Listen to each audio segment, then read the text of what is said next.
Welcome to the 2002 NBA offseason on the Michael Jordan 2000 series. This is Basketball Infinite. Make sure to like, subscribe, ring that bell. And as you see, we won a ring our first year against the Blazers. We swept them, but then the next year they swept us, so we might have to make some changes.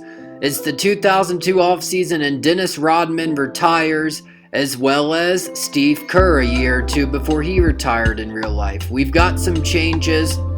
Backcourt violations have been eliminated from the league. Somewhat interesting. And you see the results of the 2002 lottery, and the Cavs get the first pick, meaning they could get Yao Ming. And in some interesting news, we hire a new coach in Doc Rivers, who's a big upgrade over Tim Floyd. So with the first pick of the 2002 draft, the Cleveland Cavs pass on Yao Ming and select Jay Williams, who he's good. I mean, if he's healthy, he could definitely be something. I'm just shocked they passed on Yao. The Pelicans pick Amari Stoudemire, and they now have a core of Gilbert Arenas and Amari Stoudemire, so they're finally starting to go places. And Yao Ming goes to the Toronto Raptors, but Vince Carter is an unrestricted free agent, and he is probably leaving. The Utah Jazz select Mike Dunleavy.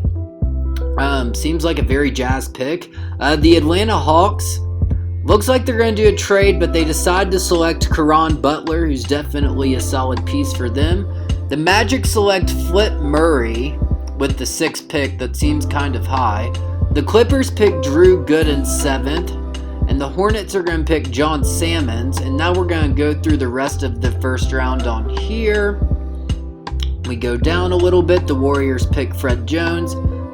Good pick by the Nuggets. They picked Tayshaun Prince 10th. That seems like good value. Luis Scola to the New Jersey Nets. And not huge names, although Nene at 15th to the 76ers seems like good value too. You see some of these other players. Dejan Wagner to the Pacers at 19. Smush Parker to the Rockets at 20. And Carlos Boozer to the Vancouver Grizzlies still. They're doing well in Vancouver still, so I kept them there for now. Boozer to Vancouver at 23.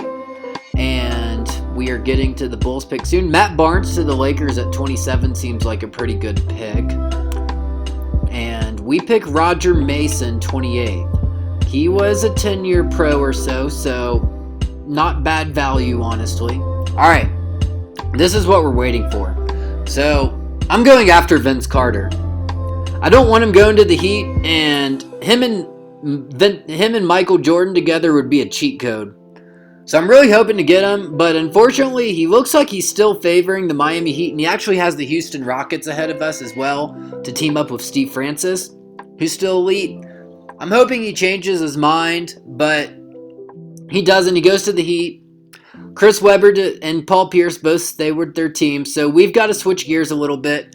So, here's the thing with Jason Williams. So, with Michael Jordan, he never had an elite point guard next to him. And the thing is, I kind of just want a guy who can play some defense and, get the job done, which is why I'm really okay with Anthony Carter as our starting point guard. So, I put Peja on the trade block, though, to see what we can get. Because, honestly, I try to play with Peja, but I just don't get his jump shot. And the Heat offer us Alonzo Mourning, which we've played against in the playoffs the last few years, and he would make our front court depth absolutely ridiculous. But he is older, he's getting to his mid-30s, and this is the trade I'm really looking at is Andrei Kirilenko, who, if you look at his stats and his attributes, he's basically Peja, but 4 years younger with better defense. He wants to leave the Jazz, and we get a few other offers that we get Marcus Camby offered to us, but I ultimately pass on that one.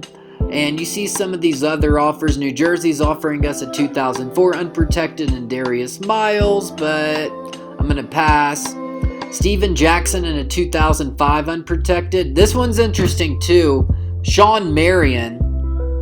That's tempting. That's definitely pretty tempting.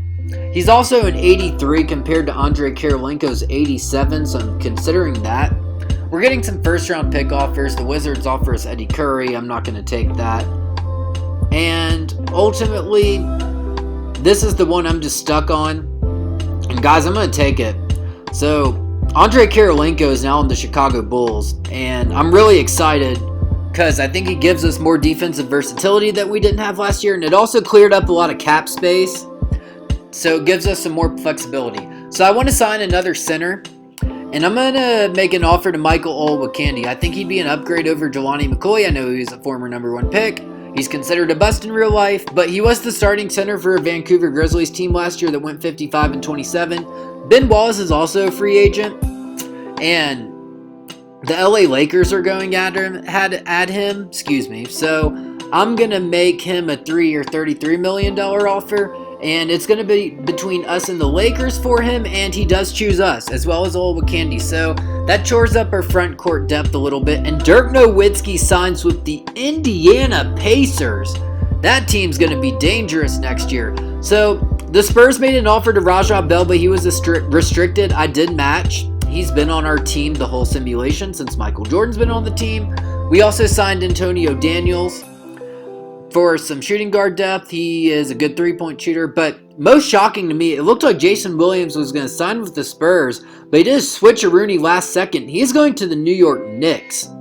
And another switcheroonie, Dirk actually pulls out of his offer with the Pacers, and now the Nuggets are the favorite to land him. Losing Williams, I was considering signing Mike Bibby, but ultimately I didn't want to sign him to like a $100 million contract. And Dirk does sign with the Nuggets, which just seems really random. And that was pretty much the big news in free agency. Let's take a look at our team now. Our core is Michael Jordan, Elton Brand, Andre Kirilenko, and Ben Wallace. And you see some of these other players. I just didn't think Jason Williams was a good fit. And I thought the value we got for Peja was good. I think Kirilenko is a better fit for us than Peja is. Let's look at some of these other teams. The Hawks have a core of Jason Terry, Richard Jefferson, and Caron Butler. They're starting to improve a little bit. And Miami Heat with Vince Carter, Alonzo Mourning. This is a team we played in the Eastern Conference Finals last year, and they're going to be very tough to knock out. I'm not excited to play them. The Hornets have T-Mac and Baron Davis, but they're really not doing much. And you see Peja is now the face of the Jazz franchise, which I'm not really sure how that's going to work out. They could be in the LeBron sweepstakes for 2003, and LeBron on Utah would be interesting.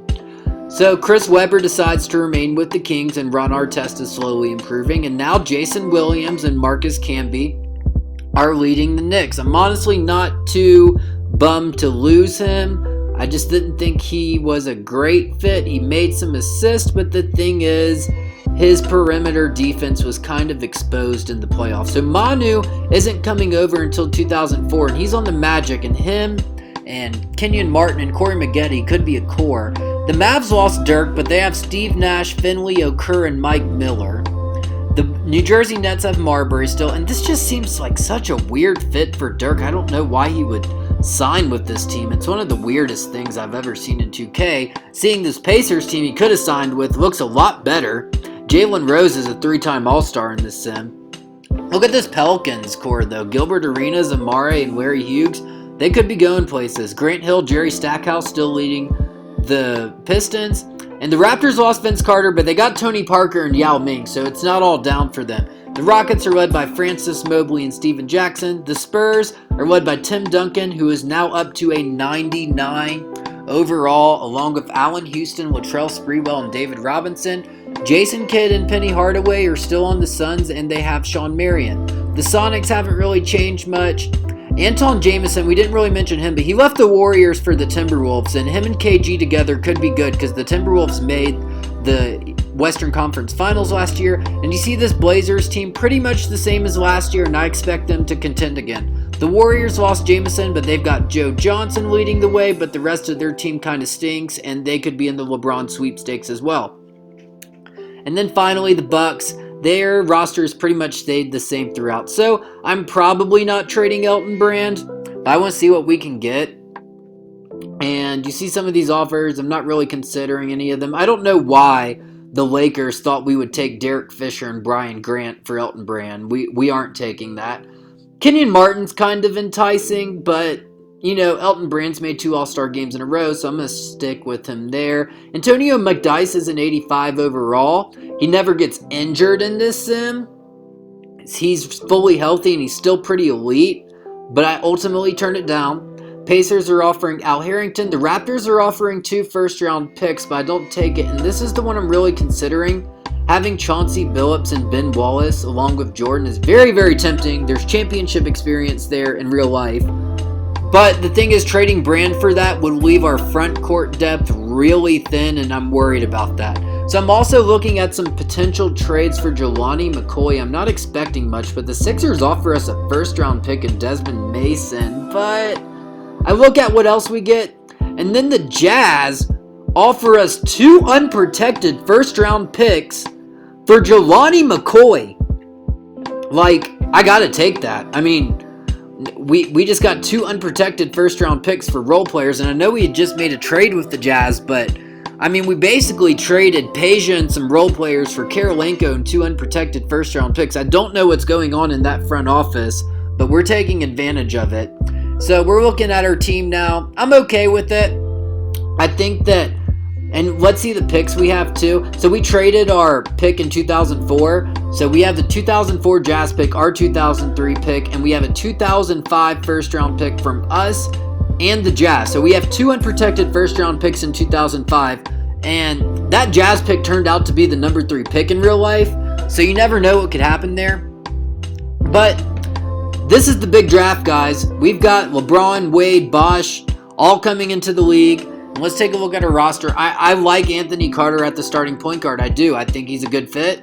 I just want a point guard who can play some defense and make some passes here and there and make a shot here and there. We don't need too much fancy. And you know what? I like it. I like how we're at. I like where we're at. We've got MJ. We've got Brand. We've got Karolinko, who's basically Peja on offense with better defense. So I think it was an upgrade. We got Michael Olowokandi, which he is not considered the greatest center ever in real life, but in this game he's actually developed somewhat well, and I think it's an upgrade at the center position. We've got some nice bench pieces with James Posey still. Ben Wallace came back. Antonio Daniels is on the team. Rajah Bell is going to get some more minutes. We also signed Michael Ruffin last second for some more big man depth. And look, Jordan's up to 95. Like, he doesn't need a super team around him. I'm more concerned with getting the right pieces around him, which is why I didn't go at Mike Bibby heavy, because although it was tempting, I just want to, you got to think about it in real life. He never had like a superstar point guard next to him. He just had a point guard who could get the job done. And I'm concerned if we stack this team with like too many stars, how the personalities would align, because I've done a lot of Sims and that definitely affects things. Although if we were able to get Vince Carter, I was not turning that down at all. Michael Jordan and Vince Carter just would have been nasty, and I'm thinking about it. But I like our team going into next year. We got a better coach in Doc Rivers. Let's see what happens. I think I'm going to do the whole 2002-2003 season in one video before the playoffs. I've been splitting them up, but I think I'm going to start doing whole seasons in one video. But let's see how we do. Michael Jordan's third season, it's 1986-87 coming up for him in real life. So he is still 23. He turns 24 in February 2003. He's up to 95. Guys, we've made the finals 2 straight years. Let's see what happens going forward.